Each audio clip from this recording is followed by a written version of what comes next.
Dear students, myself Dr. Ashish Garg, Associate Professor in Chemistry, SET, R.M. Dhulия government college, Ramgarh Shekhawati, district Sikar, Rajasthan. बच्चों, BSc part second में हमने topic start किया हुआ है alcohols, right? And this is the 18th part. इस part में हम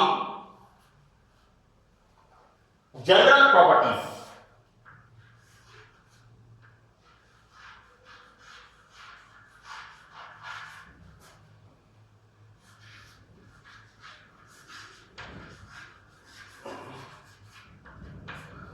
general properties of ethylene glycol, मैंने डाइहाइड्रिक अल्कोहल, इसकी हम जनरल प्रॉपर्टीज को देखेंगे। देखिए बच्चों, क्या होता है कि ethylene glycol is a colourless and sweet in taste, स्वाद में मीठा होता है और चाशनी की तरह गाढ़ा होता है, बिल्कुल गाढ़ा लिक्विड होता है। ये जल और अल्कोहल में सॉल्युबल होता है। देखो बच्चों, क्या होता है, जिस तरह से अल्कोहल जल के अंदर सॉल्युबल होते हैं, उसी प्रकार यहां पर भी दो OH ग्रुप हैं। तो ये पानी के साथ इसका एसोसिएशन हो जाती है, संबंध हो जाता है पानी के साथ, और ये पानी में सॉल्युबल होता है। बच्चों, ये ईथर में, ऑर्गेनिक सॉल्वेंट में इनसॉल्युबल, राइट? इसका बॉइलिंग पॉइंट, क्वथनांक इसका 197 डिग्री सेंटीग्रेड। यहां पर ग्लाइकॉल में दो OH ग्रुप होते हैं, राइट? मैंने अल्कोहल्स में ये बताया था कि किस प्रकार अल्कोहल्स के अंदर OH ग्रुप होता है, और OH ग्रुप होने की वजह से क्या होता है, अल्कोहल के अंदर हाइड्रोजन बॉन्डिंग होती है, और हाइड्रोजन बॉन्डिंग होने से अल्कोहल के मॉलिक्यूल्स आपस में सगुणन एसोसिएशन बना लेते हैं, और वहां पर सगुणन होने की वजह से अल्कोहल्स के बॉइलिंग पॉइंट ज्यादा होते हैं। तो अल्कोहल्स में क्या होते हैं, intermolecular hydrogen bonds between two molecules, right? Glycol के अंदर दो OH ग्रुप होते हैं। तो यहां पर इन कंपैरेटिवली अल्कोहल्स ज्यादा स्ट्रॉन्गर हाइड्रोजन बॉन्ड होते हैं, और यहां पर इसका बॉइलिंग पॉइंट कितना होता है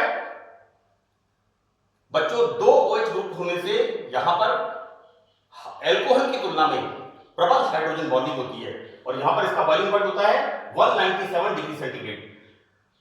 बच्चों, अल्कोहल में दो OH ग्रुप होने से हाइड्रोजन बॉन्ड बनाने की प्रवृत्ति अल्कोहल की तुलना में अधिक हो जाती है, राइट? और हाइड्रोजन बॉन्ड प्रबल होगा। मैंने शायद अल्कोहल में बताया था कि 2.18 किलो कैलोरी एनर्जी हमें एक्स्ट्रा देनी पड़ती है अल्कोहल का क्वथनांक निकालने के लिए, क्योंकि वहां पर हमें intermolecular hydrogen bonding alcohol molecules में जो होती है उसको ब्रेक डाउन करना होता है। तो बच्चों, यहां पर इसके बॉइलिंग पॉइंट्स ज्यादा होते हैं, क्योंकि ग्लाइकॉल्स में दो हाइड्रोक्साइल ग्रुप होते हैं। यह एक हाइड्रोस्कोपिक, नमी को एब्जॉर्ब करता है और नार्कोटिक इन नेचर, नशीली प्रकृति का होता है, right? We start now chemical reactions. मैं एक बात आपको बता दूं कि ग्लाइकॉल के अंदर दो OH ग्रुप होते हैं, राइट? तो यहां पर लगभग सारी प्रॉपर्टीज ग्लाइकॉल की अल्कोहल की तरह ही होती हैं, लेकिन यहां पर दो OH ग्रुप होने के कारण हमें जो रिएक्शन हम इसकी कराते हैं, हमें दो मोल के साथ रिएक्शन करानी होती है। भाई, अल्कोहल में सिंगल OH ग्रुप होता है, इसके अंदर डबल OH ग्रुप होता है। तो यहां पर उसी अनुपात के अंदर हमें क्रियाकारक काम में लेने होते हैं। हम पहली रिएक्शन में देखते हैं, reaction with sodium metal, right? बच्चों, ग्लाइकॉल सोडियम मेटल के साथ रिएक्शन करता है एट 50 डिग्री सेंटीग्रेड। तो यहां पहले क्या होता है, पहले एक OH ग्रुप ये बनाता है सोडियम सॉल्ट। क्या बन गया, मोनोसोडियम ग्लाइकोलेट, कार्बोक्सिलेट, जैसे हमने वहां पर कहा था ethoxide, sodium ethoxide, sodium ethoxide या एल्कोक्साइड। इसी तरह से यहां पर बनता है सबसे पहले ग्लाइकॉल का मोनोसोडियम लवण, this is the monosodium glycolate, right? ये monosodium glycolate second molecule of sodium. बच्चों दो OH ग्रुप है तो हमें यहां पर दो सोडियम मेटल के साथ रिएक्शन, तो पहले यहां पर बनता है मोनोसोडियम ग्लाइकोलेट और ये मोनोसोडियम ग्लाइकोलेट सोडियम मेटल के साथ 160 डिग्री सेंटीग्रेड पर and formation of this is the disodium glycolate. इस प्रकार यहां पर ग्लाइकॉल के दोनों OH ग्रुप सोडियम सॉल्ट बना लेते हैं and this is the formation of disodium glycolate. बच्चों बिल्कुल जैसे हम टार्टरिक एसिड पढ़ते हैं, जैसे हम सक्सेनिक एसिड पढ़ते हैं, टार्टरिक एसिड में हम क्या पढ़ते हैं, दैट इज मैंने आपको बताया था फैलिक सॉल्यूशन के बारे में, सोडियम पोटेशियम टार्ट्रेट या डाइसोडियम टार्ट्रेट या डाइपोटेशियम टार्ट्रेट। सोडियम पोटेशियम टार्ट्रेट तो क्या है, मिक्स सॉल्ट, लेकिन डाइसोडियम टार्ट्रेट क्या होता है, सिंपल सॉल्ट। हमें तुलना नहीं करनी है, मैं तो आपको सिर्फ ये बता रहा हूं कि यहां पर चूंकि OH ग्रुप दो से हैं, एल्कोहल में ROH, एल्कोहल के अंदर एक होता है, राइट, हम इस तरह से रिएक्शन कराते हैं इसकी एल्कोहल के अंदर और फॉर्मेशन यहां पर होता है RONA।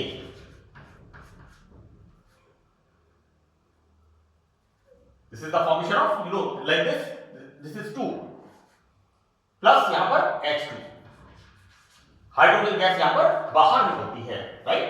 तो उसी प्रकार यहां पर दो OH ग्रुप होते हैं और यहां पर दो सोडियम मेटल के साथ रिएक्शन करता है।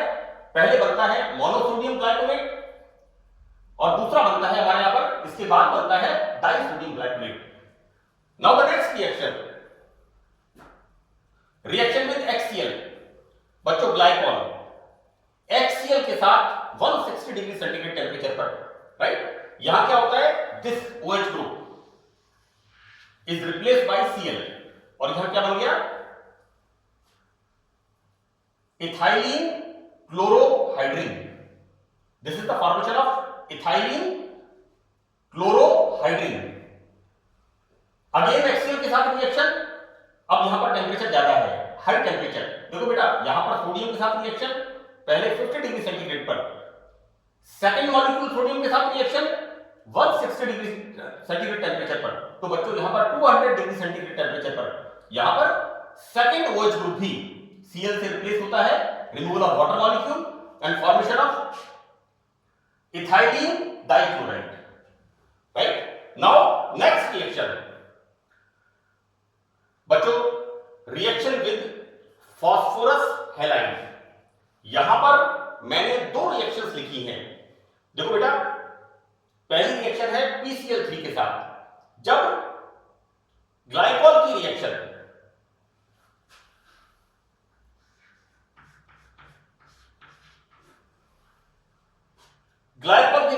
हम PCl3 से कराते हैं तो यहां पर दोनों OH ग्रुप Cl से रिप्लेस होते हैं और क्या बनता है, यहां पर बनता है इथाइलिन डाइक्लोराइड। एक इंपॉर्टेंट स्टार लगाते हैं इस पर, ये थोड़ा इंपॉर्टेंट चीज है। जब इथाइलिन ग्लाइकॉल की रिएक्शन फास्फोरस ट्राइआयोडाइड के साथ, बेटा phosphorus trichloride, this is the phosphorus triiodide, तो यहां पर क्या बनता है, ethylene iodide, right, formation of ethylene iodide. जब इथाइलिन ग्लाइकॉल की रिएक्शन हम फास्फोरस ट्राइआयोडाइड के साथ कराते हैं तो यहां पर बनता है इथाइलिन आयोडाइड।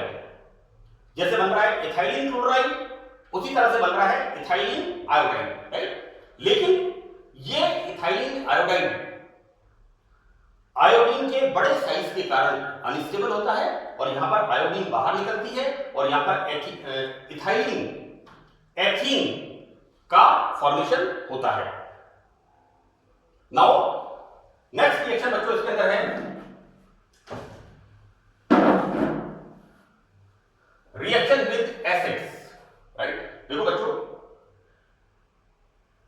एसिड्स में पहली रिएक्शन है एसिटिक एसिड से। तो देखो बेटा क्या होता है कि यहां पर हमने पढ़ा है कि OH ग्रुप की रिएक्शन किसके साथ कराते हैं हम, HOOC कार्बोक्सिलिक एसिड के साथ। तो बनता क्या है यहां पर, formation of ester, right, carboxylic acid की रिएक्शन एल्कोहल के साथ, तो एज यूजुअल एस्टर फॉर्मेशन होता है। तो देखो बेटा, this is the ethylene glycol when react with acetic acid. बच्चों एक मोल के साथ रिएक्शन कराते हैं, तो यहां पर इथाइलिन ग्लाइकॉल का एक OH ग्रुप इस कार्बोक्सिलिक ग्रुप के साथ रिएक्शन करता है, removal of water molecule and formation of glycol monoacetate. यहां पर एक फॉर्मेशन हुआ है, दिस इज द एस्टर। बच्चों देखो CH3 COOR, राइट, ये फॉर्मेशन होता है ग्लाइकॉल मोनोएसीटेट, राइट। लेकिन जब रिएक्शन इथाइलिन ग्लाइकॉल की 2 मोल के साथ कराते हैं, यहां पर हमने 1 मोल लिया है, यहां पर 2 मोल लेते हैं, तो क्या होता है बेटा, दोनों OH ग्रुप, ये दोनों OH ग्रुप एस्टर में कन्वर्ट हो जाते हैं and the formation of ethyl, this is the glycol diacetate. दोनों OH ग्रुप एस्टर फॉर्म करते हैं और यहां पर बनता है ग्लाइकॉल डाइएसिटेट। बच्चों बिल्कुल सिंपल रिएक्शन है carboxylic acid and hydroxylic, hydroxy group की। It's not hydroxylic, it is hydroxy group. Carboxylic and hydroxy group की सिंपल रिएक्शन है, यहां पर एस्टर का फॉर्मेशन होता है एसिटिक एसिड के साथ। नाउ आवर नेक्स्ट रिएक्शन, हम पढ़ रहे हैं यहां पर रिएक्शन विद एसिड्स।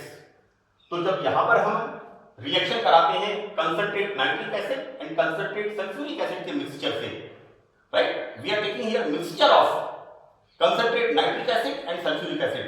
मैं आपको एक बात बता दूं बेटा कि हम जब नाइट्रेशन कराते हैं तो नाइट्रेशन में हम काम में लेते हैं नाइट्रिक एसिड, लेकिन अकेले नाइट्रिक एसिड से नाइट्रेशन नहीं होता। जब भी बात आती है नाइट्रेटिंग मिक्सचर की, तो वहां पर हम हमेशा पढ़ते हैं nitric acid plus concentrate sulphuric acid. Sulphuric acid की उपस्थिति में बच्चों हम इलेक्ट्रोफिलिक सब्स्टिट्यूशन रिएक्शन पढ़ते हैं। तो इलेक्ट्रोफिलिक सब्स्टिट्यूशन रिएक्शंस में जो नाइट्रोनियम आयन बनता है वो नाइट्रिक एसिड से बिना कंसंट्रेट सल्फ्यूरिक एसिड की प्रेजेंस में नहीं बनता है, क्योंकि कंसंट्रेट सल्फ्यूरिक एसिड की उपस्थिति में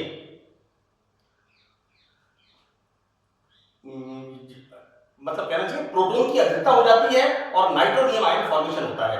अब यहां पर हम क्या पढ़ रहे हैं बच्चों कि ग्लाइकॉल का नाइट्रेशन है ना, हम यहां पर पढ़ रहे हैं ग्लाइकॉल की नाइट्रेशन, यानी तो हम किससे करा रहे हैं, concentrate nitric acid and concentrate sulphuric acid से। It's not a electrophilic substitution reaction. Electrophilic substitution reaction होती है बच्चों एरोमेटिक कंपाउंड्स की। मैंने तो आपको एक रेफरेंस इसका दिया है, ये सिंपल रिएक्शन है। Now this glycol when react with nitric acid in the presence of concentrate sulphuric acid, this is the mixture, ये इन दोनों का मिश्रण होता है। तो बच्चों यहां पर removal of water molecule in the presence of concentrate sulphuric acid.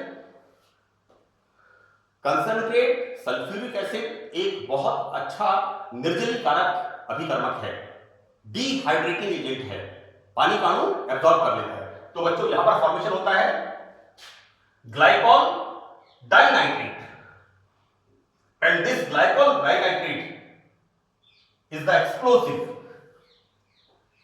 Glycol dinitrate क्या होता है, एक्सप्लोसिव। मैं छोटा सा रेफरेंस आपको दे दूं कि जो बेरूट में ब्लास्ट हुआ था वो glycerol and glycol nitrate, glycerol and glycol nitrate, आप इसको नेट पे सर्च देखें आप इसको, this is it's used as explosive. This glycol nitrate is एक विस्फोटक होता है, इसको सावधानी से रिएक्शन को करना होता है। अब नेक्स्ट रिएक्शन टरथैलिक एसिड। देखो बच्चों ऐसा है कि हम ये पढ़ते हैं अक्सर,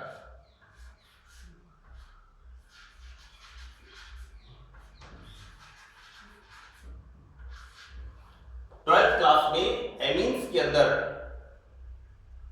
एनिलीन के फॉर्मेशन में हम पढ़ते हैं थैलिक एसिड, राइट।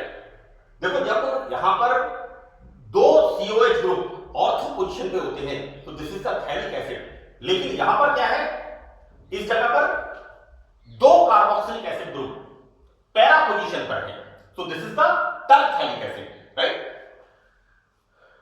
बेटा ये एक तरह से it's a sort of polymerisation reaction है ना। यहां पर इथाइलिन ग्लाइकॉल का एक मॉलिक्यूल टरफेलिक एसिड के एक कार्बोक्सिलिक एसिड के साथ रिएक्शन करता है और इसी टरफेलिक एसिड का दूसरा कार्बोक्सिलिक एसिड ग्रुप दूसरे इथाइलिन ग्लाइकॉल के साथ रिएक्शन करता है, राइट। और बच्चों मैंने यहां पर इस तरह से लगा रखा है, यहां पर जैसे यहां पर ये इथाइलिन ग्लाइकॉल का हाइड्रोजन निकल रहा है, इस तरह से ये रिएक्शन वापस टरफेलिक के साथ, टरफेलिक एसिड का दूसरा सिरा फिर रिएक्शन करेगा इथाइलिन ग्लाइकॉल के साथ, and you know dotted line लगा रखी है मैंने। तो यहां पर removal of H2O, right, and you know इस तरह से एक चेन बनती जाती है और यहां पर ये जो कंपाउंड बनता है, ये कंपाउंड होता है टेरिलीन। बच्चों इससे polymer, terylene is a polymer और सिंथेटिक क्लॉथ्स जो आते हैं वो मैं आपको एक इसका प्रकार बता रहा हूं, क्योंकि पॉलीमर केमिस्ट्री बहुत वास्ट है, बहुत लंबी चौड़ी केमिस्ट्री है। तो यहां पर टेरिलीन ये सिंथेटिक, हम कई बार यूज करते हैं कि टेरिलीन के कपड़े और बच्चों बड़े सॉफ्ट कपड़े आते हैं, राइट। तो ये कपड़े होते हैं terylene, terylene is a polymer, तो this is the formation of terylene. ये रिएक्शन इंपॉर्टेंट है, ग्लाइकॉल की टरफेलिक एसिड के साथ रिएक्शन। तो यहां पर जो टरफेलिक एसिड होता है, इसके दोनों तरीके पैरा पोजीशन पर जो कार्बोक्सिलिक एसिड ग्रुप होते हैं, ये दो मॉलिक्यूल ऑफ ग्लाइकॉल के साथ रिएक्शन करते हैं and this is a chain reaction, right. मैंने यहां लिखा है NH2O, एक H2O, दो H2O, फर्दर फिर रिएक्शन होगी, फर्दर फिर रिएक्शन होगी, इसी तरह से इस तरह पर, और यहां पर इस तरह से पॉलीमर का फॉर्मेशन होता है और ये पॉलीमर कहलाता है terylene, right. So this is the 18th part, that's all in this lecture, thank you.